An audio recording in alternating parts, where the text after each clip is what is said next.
Salut tout le monde. Alors avant d'attaquer le second modèle dédié au grid block sur Fastlane, j'ai décidé de consacrer une vidéo entière dédiée à la grosse mise à jour sur le grid block parce que ben voilà, j'ai ajouté beaucoup de fonctionnalités. On a même usé l'intégralité de tout ce qu'on pouvait dans une section avec Shopify. J'espère on va peut-être trouver un moyen avec eux de l'agrandir, mais voilà.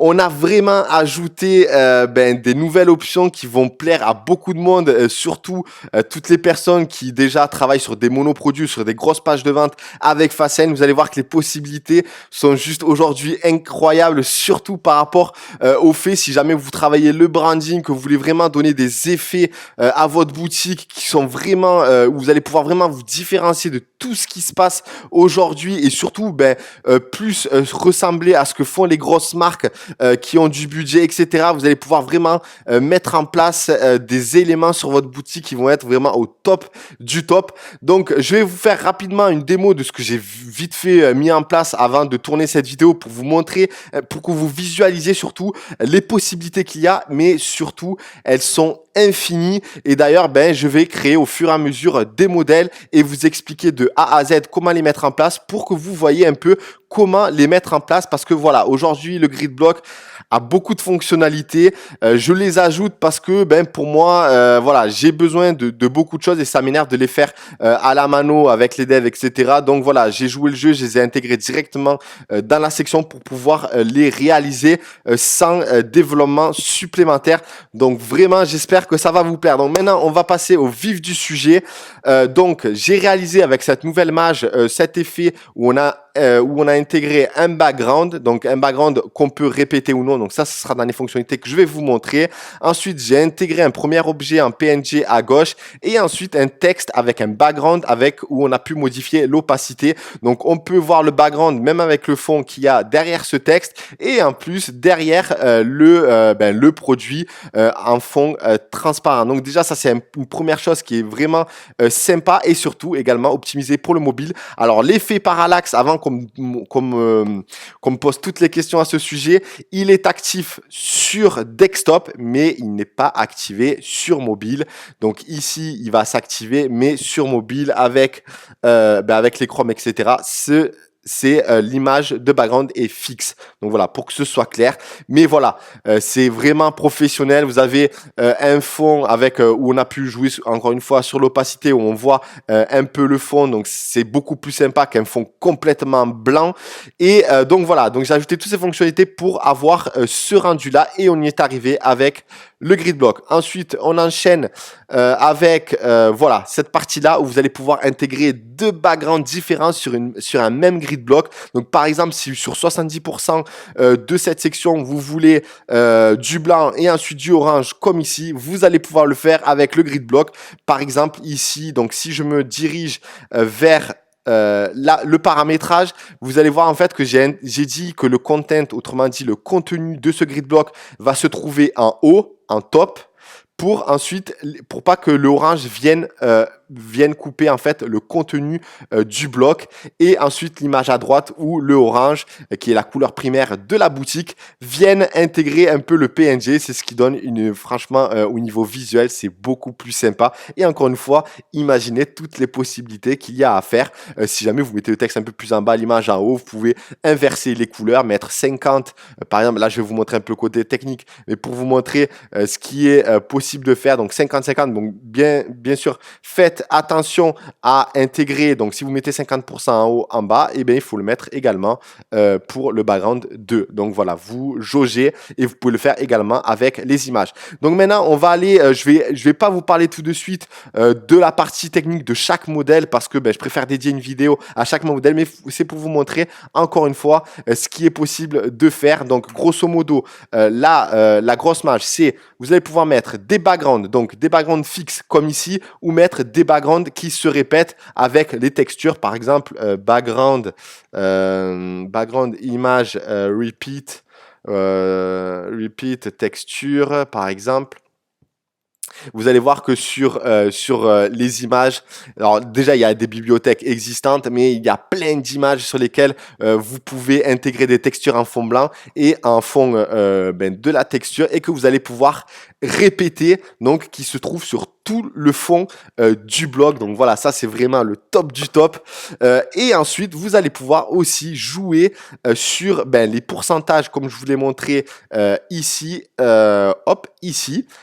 Sur le background color, mais aussi sur les images, et vous allez pouvoir également jouer sur l'opacité des backgrounds. Donc je vais vous montrer rapidement ce que j'ai fait ici. Donc par exemple, pour le texte que j'ai placé à droite, j'ai mis une opacité en dessous du background de 80%. Voilà, donc c'était pour vous montrer rapidement la faisabilité. Maintenant, on va aller dans le paramétrage des grid blocks. Donc comment ça se passe concrètement?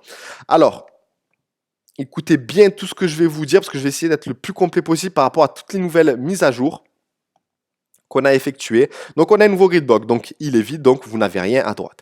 Imaginons qu'on mette un élément, par exemple une image, peu importe, voilà. Donc, automatiquement, elle se met en half, qui est, hop, excusez-moi, qui est ici. Donc, c'est la moitié de l'écran.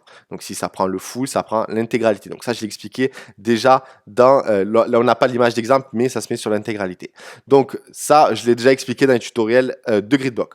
Ensuite, ce que vous allez pouvoir faire maintenant, c'est par exemple, vous avez un background type. C'est-à-dire que vous avez le choix de choisir soit une image, soit une couleur. Donc, si c'est une image, que vous sélectionnez l'image, vous allez pouvoir aller chercher une image. Donc, par exemple, j'avais pris ce fond, et il s'intégrera ici de manière 100%. Si vous mettez 50%, malgré que je n'ai pas testé, ça se met à 50%.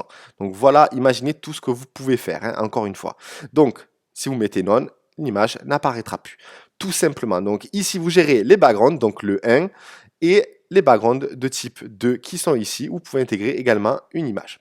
Donc après, vous pouvez, si vous intégrez, si vous utilisez un second background ici, vous êtes obligé de jouer sur les pourcentages. Donc faites attention de régler bien le pourcentage pour chaque background. Donc ici, la hauteur 50%. Et si vous en mettez un deuxième, donc ça sera 50%. Si vous mettez 30 en haut, vous mettez 70 en bas pour que ça fasse 100%.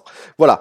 Donc ça, c'est pour intégrer une image. Ensuite, si j'intègre une image, une petite image, comme ici, donc je vais mettre 100%.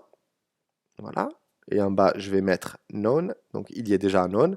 Donc, voilà. Là, vous ne le voyez pas parce qu'elle est petite. Donc, si je mets repeat comme une texture, ça se mettra partout. Donc, dans tout le bloc. Ensuite, dans l'image, vous voyez qu'il y a un petit fond blanc. Donc, faites bien attention que dans l'image, vous mettiez none. Parce que c'est le fond de l'image du bloc. Donc, je vais mettre none. Donc, voilà, on se retrouve avec un background, avec une texture. Et par exemple, je vais intégrer une image en PNG avec un fond transparent. Vous avez ça. Mais comme l'image n'est pas très optimisée, il va falloir jouer un peu en bas. Donc, au lieu de mettre half, vous mettez soit un tiers, par exemple. Et voilà. Ensuite, vous pouvez enlever le bouton si vous avez un lien ou non, etc.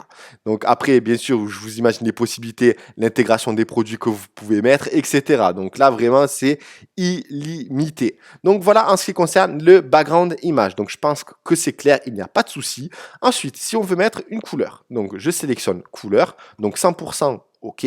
Si c'est non, ça mettra blanc par défaut, mais la couleur, si vous la changez, elle ne se modifiera pas, comme ici. Par contre, si on met 100%, ça prendra l'intégralité du bloc. Par contre, si vous voulez l'avoir à 50%, vous l'avez à 50%. Par contre, le deuxième background qui se trouve en bas, il sera blanc par défaut. Et si vous voulez le régler, vous allez dans background 2, hop, excusez-moi, color, très bien. Je vais mettre 50 et là, je vais mettre par exemple la couleur noire. Voilà. Et vous pouvez mettre également une image en background 2. Ça, c'est vraiment... Vous pouvez faire tout ce que vous voulez. Donc, color, image. Si je sélectionne une image, je vais prendre ça. Hop. 50%. Donc ça, je ne l'ai pas testé. Donc là, moi, donc, il s'affiche là. OK, donc il faut mettre repeat. Excusez-moi. Parce que si ça ne prend pas l'intégralité, c'est que vous n'avez pas mis le repeat, tout simplement. Donc, il se met là. Et voilà. Donc, on le verra tout le temps. Donc, imaginez les possibilités que vous pouvez faire. Encore une fois, vous avez en haut la couleur, vous pouvez mettre en bas la couleur, vous pouvez faire tout ce que vous voulez. Donc, imaginez les possibilités infinies que vous avez. Moi, en tout cas, je me régale de mon côté parce que vous savez que j'adore l'expérience utilisateur.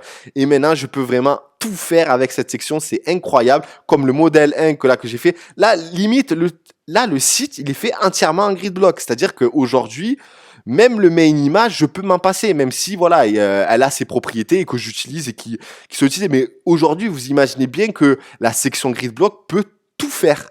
Vraiment, vous pouvez faire ce que vous voulez. Mettre de l'opacité là, donc je vais aller. Vous pouvez faire ce que vous voulez. Voilà. Donc voilà en ce qui concerne toutes les propriétés que j'ai ajoutées. Donc background 1, 8, background image, le 2, et voilà. Et ensuite l'opacité que vous pouvez jouer sur les backgrounds en dessous.